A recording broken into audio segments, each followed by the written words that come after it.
అందుకే సార్ దీంట్లో భాగంగా విద్యాశాఖలో మేము వచ్చే సంవత్సరం నుంచి బాలల భారత రాజ్యాంగం ఇవ్వాలని నిర్ణయం తీసుకుంటాం జరిగింది.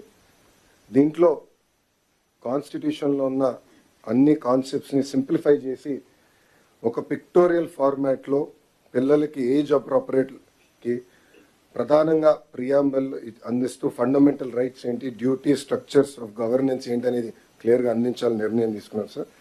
దాంట్లో భాగంగా భారతదేశానికి స్వాతంత్రం వచ్చిన కారకులైన మహాత్మా గాంధీ గారు, అంబేద్కర్ గారు, నెహ్రూ గారి గురించి కూడా దీంట్లో చాలా చెప్పాలని నిర్ణయించుకున్నాం. అంతేకాకుండా సివిక్ అవేర్నెస్ అనేది చాలా చాలా అవసరం.